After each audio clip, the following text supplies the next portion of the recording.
और अगर तख्लीक की बात की जाए, तख्लीक इस चीज को कहते हैं जैसे इंसान को अल्लाह ने मिट्टी से बना दिया, अल्लाह ने गारे से बना दिया, तो गारा था तो गारे से इंसान को अल्लाह ने बना दिया। बिस्मिल्लाह अल्हम्दुलिल्लाह अल्लज़ी हदाना लिहाज़ा वमा कुन्ना लिनहतदिया लौला अन हदाना अल्लाह अल्लाहुम्मा सल्लि व सल्लिम अला नबिय्यिना मुहम्मद वक़ाल सुब्हानहु व तआला वक़ालु इत्तख़ज़ल्लाहु वलदन सुब्हानहु बल लहू मा फ़िस समावाति वल अर्द कुल्लुन लहू क़ानितून सदक़ल्लाहुल अज़ीम रब्बि इश्रह ली सदरी व यस्सिर ली अमरी वहलुल उक़दतम मिन लिसानी यफ़क़हू क़ौली रब्बि ज़िदनी इल्मा रब्बि ज़िदनी इल्मा रब्बि ज़िदनी इल्मा आमीन या रब्बल आलमीन। अस्सलामु अलैकुम व रहमतुल्लाह। मोहतरम नाज़रीन, मुतालिया कुरान की इस नशिस्त में मैं अपने तमाम सामईन को खुश आमदीद कहता हूँ। मोहतरम नाज़रीन, मुतालिया कुरान में सूरतुल बकरा की आयत 116 तक 120 को सीखने की कोशिश करेंगे। अल्लाह सुब्हानहु व तआला हमारे लिए ये तोशा-ए आखिरत बनाए, आमीन। आइए बाकायदा आगाज कर लेते हैं। सूरतुल बकरा की आयत 116 तक 120 में यहूद व नसारा का जिक्र है और खास तौर पर रसूल करीम सल्लल्लाहु अलैहि वसल्लम को भी अल्लाह सुब्हानहु व तआला ने इस बात की नसीहत फरमाई कि यहूद व नसारा, आप जब तक इनके दीन की इत्तिबा न करें तो ये आपकी बात नहीं मानने वाले, बल्कि ये कहते हैं कि हमारे दीन पे चलो और इनसे कंप्रोमाइज नहीं करना। आज के मुताले की पहली आयत मुबारक है जो कि सूरतुल बकरा की आयत 116 है। फरमाया अल्लाह सुब्हानहु व तआला ने वक़ालु इत्तख़ज़ल्लाहु वलदन सुब्हाना, और उन्होंने कहा अल्लाह ने अपने लिए कोई बेटा बना लिया है। सुब्हानहु, बल्कि वो पाक है। बल लहू मा फ़िस समावाति वल अर्द, बल्कि अल्लाह के लिए है जो कुछ आसमान में है या जो कुछ आसमानों में है और जमीन में है। कुल्लुन लहू क़ानितून, सब के सब उसके फरमा बरदार हैं। ये सूरतुल बकरा की आयत 116 है और इस आयत मुबारका में मक्का के लोगों की तरफ इशारा है। मक्का के लोग यानी कुरैश मक्का ये कहते थे, उनका अकीदा था कि फरिश्ते जो हैं वो अल्लाह की बेटियां हैं, माअज़ल्लाह।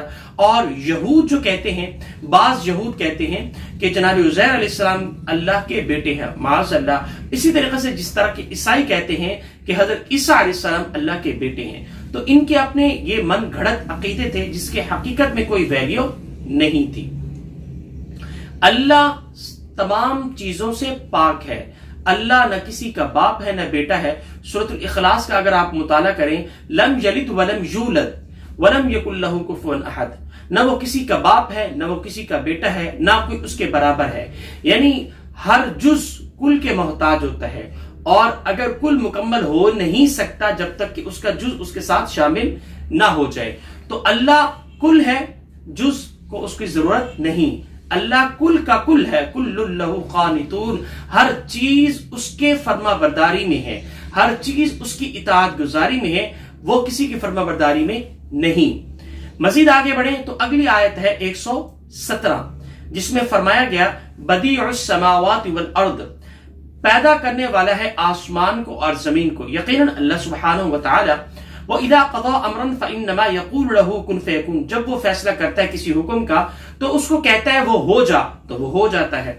बदी के हवाले से बदीउस समावात, यहां ये समझ लेते हैं, शाह वलीउल्लाह दहलवी रहमतुल्लाह अलैह अपनी किताब हुज्जतुल्लाहिल बालिग़ा में फरमाते हैं बदी और यानी बदा या खल्क या तख्लीक, इन दो लफ्जों को उन्होंने एक्सप्लेन फरमाया है। फरमाते हैं जो बदी असल में क्या है, बदी उस चीज को कहते हैं कि जो चीज ना हो, कोई मादा नहीं, बगैर मादे के किसी चीज को बना देना। जमीन, जैसे जमीन पहले नहीं थी, अल्लाह ने जमीन बना दी। आसमान पहले नहीं था, अल्लाह ने बगैर किसी चीज के आसमान को बना दिया। इसी तरीके से किसी चीज का कोई मादा ना हो, यानी हमारे पास अगर कोई लोहा है तो लोहे से कोई चीज बनाते हैं। तो अल्लाह सुब्हानहु व तआला ऐसी वो जात है जो बगैर किसी चीज के किसी चीज को बना दे, बगैर किसी ठोस चीज के एक ठोस चीज को बना दे, तो उसे बदी कहते हैं। और अगर तख्लीक की बात की जाए, तख्लीक इस चीज को कहते हैं जैसे इंसान को अल्लाह ने मिट्टी से बना दिया, अल्लाह ने गारे से बना दिया, तो गारा था तो गारे से इंसान को अल्लाह ने बना दिया। इसी तरीके से जो है फरिश्ते हैं, फरिश्तों को अल्लाह ने किस चीज से बनाया?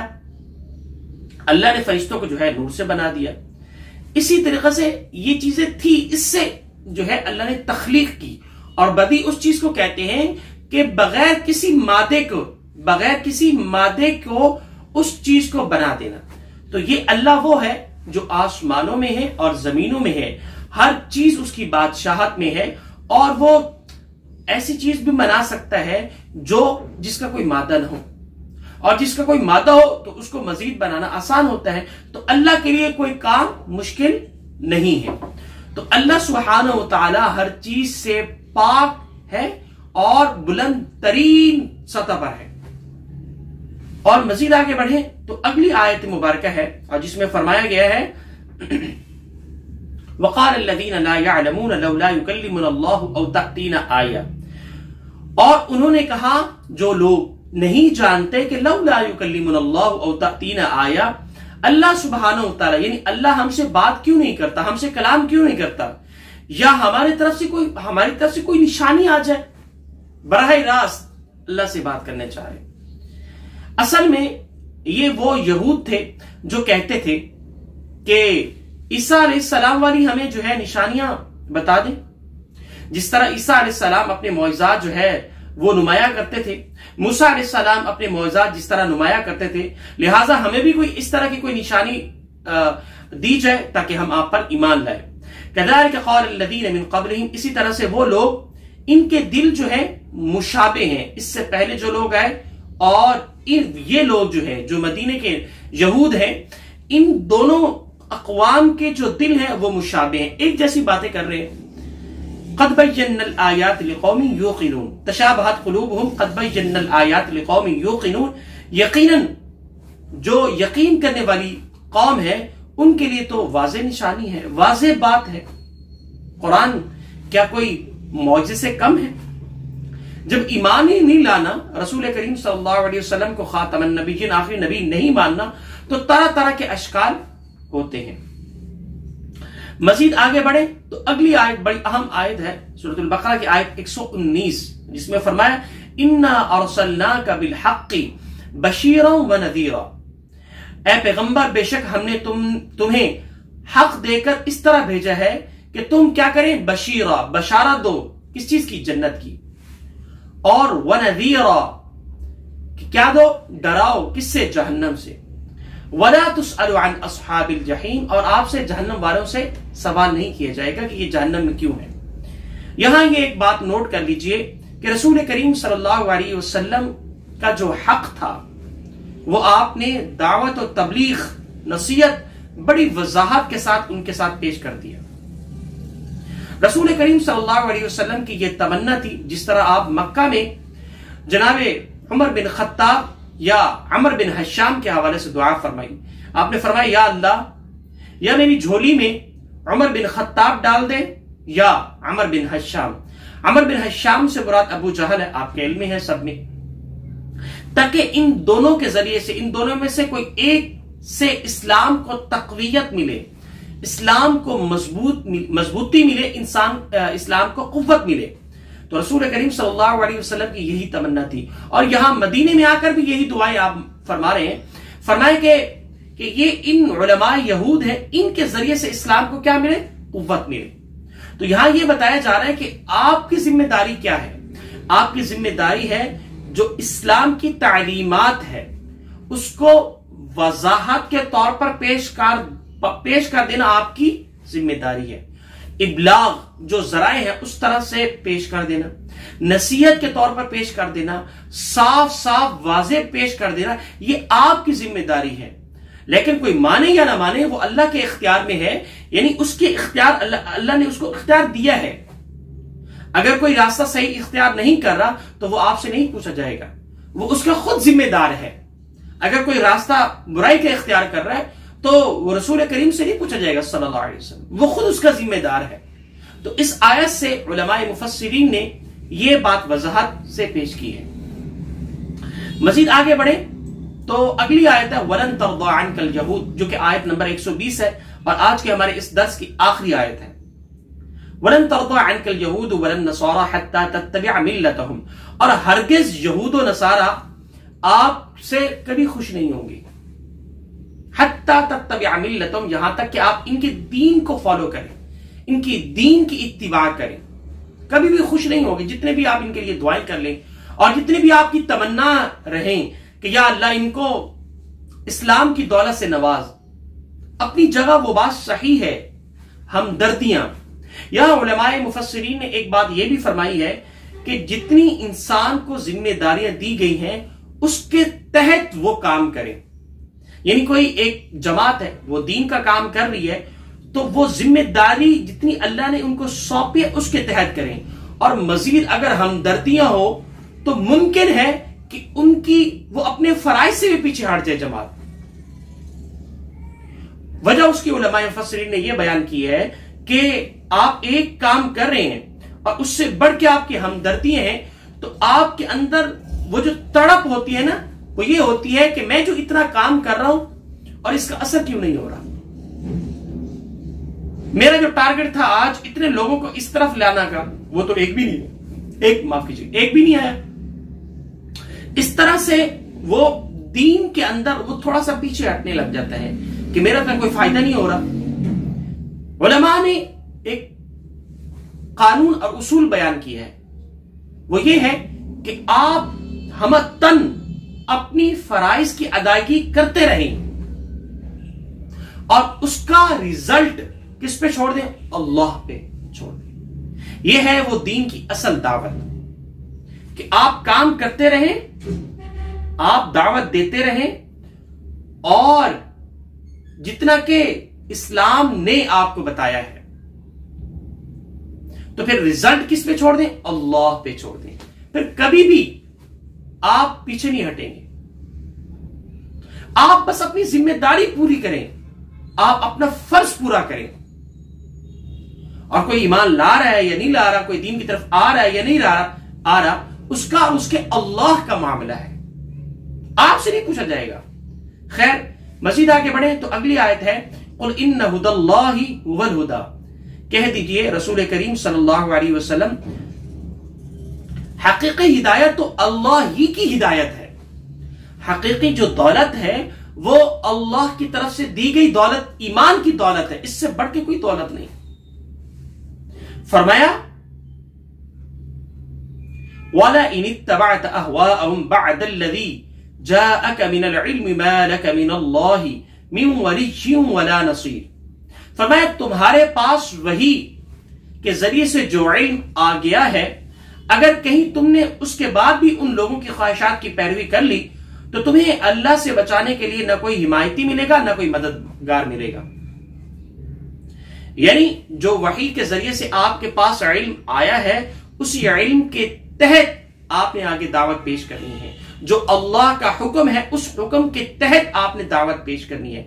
तो ये तो मुमकिन नहीं कि रसूल करीम सल्लल्लाहु अलैहि वसल्लम अल्लाह सुब्हानहु व तआला के हुक्म के बगैर आप ऐसा काम करें जो इस्लाम के खिलाफ, ऐसा तसव्वुर ही नहीं कर सकता, ऐसा हो ही नहीं सकता।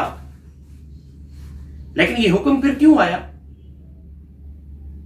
ये मेरे और आपके लिए सबक है, ये मेरे और आपके लिए है। हमने वही काम करना है जो इस्लाम ने हमें बताया है, जो दीन ने हमें पेश किया है, जो रसूल करीम सल्लल्लाहु अलैहि वसल्लम ने पेश किया है। असल मोहब्बत क्या है? असल मोहब्बत जनाब करीम सल्लल्लाहु अलैहि वसल्लम की सुन्नतों पर अमल करना है। असल मोहब्बत रसूल करीम से क्या है? रसूल करीम सल्लल्लाहु अलैहि वसल्लम की इत्तिबा करना है। असल मोहब्बत क्या है? रसूल करीम सल्लल्लाहु अलैहि वसल्लम के वो रास्ते हैं जिन पर चलना है। असल मोहब्बत क्या है? रसूल करीम सल्लल्लाहु अलैहि वसल्लम का जो हदफ है, रसूल करीम सल्लल्लाहु अलैहि वसल्लम का जो टारगेट है, रसूल करीम सल्लल्लाहु अलैहि वसल्लम जो तालीमात लाए हैं, उस पर अमल करना है। यह है रसूल करीम सल्लल्लाहु अलैहि वसल्लम से असल मोहब्बत।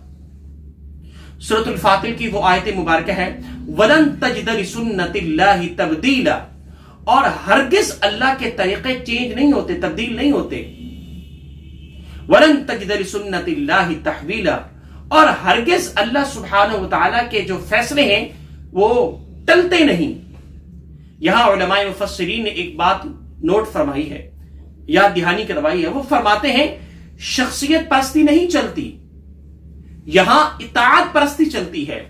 यानी एक शख्स बहुत बड़े ओहदे वाला है, बहुत बड़े खानदान वाला है, तो उस अल्लाह का फर्मा बरदार नहीं है, तो अल्लाह के यहां उसकी कोई वैल्यू नहीं।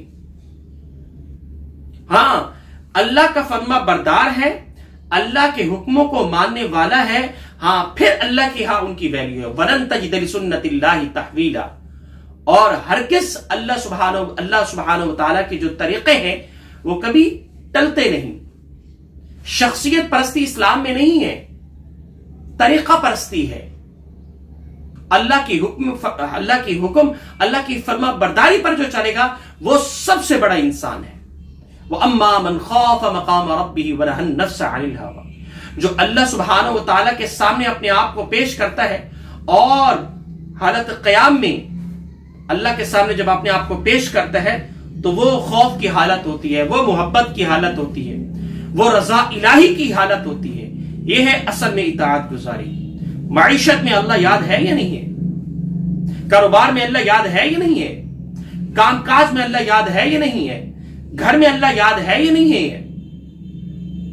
जॉब में अल्लाह याद है या नहीं है? ये है वो असल चीज।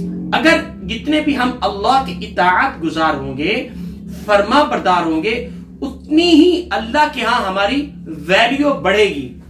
और अगर हम अल्लाह के फर्मा बरदार नहीं हैं तो फिर हम तैयारी करें उस काम के लिए जिसके लिए अल्लाह ने हमें बताया है कि तुम कामयाब भी उस वक्त होगे जब तुम अपने रसूल की फर्मा बरदारी करोगे, और रसूल की फर्मा बरदारी नहीं करोगे तो तुम कभी भी कामयाब नहीं हो सकते। तो अल्हम्दुलिल्लाह आज हमने 5 आयात का दर्स किया है। अल्लाह सुब्हानहु व तआला से दुआ है जो जुबान से सही बात निकली है उस पर अमल करने की तौफीक अता फरमाए, और खुदा न खास्ता जुबान से ऐसी बात निकली है जिसका ताल्लुक ना तो इस्लाम से है, ना कुरान से है, ना हदीस से है, ना उलमा के उन जो है इज्तिहाद से है, अल्लाह सुब्हानहु व तआला हम सब की उससे हिफाजत फरमाए। जज़ाकल्लाह। आखिर में इजाजत चाहता हूं। अस्सलामु अलैकुम व रहमतुल्लाहि व बरकातहू।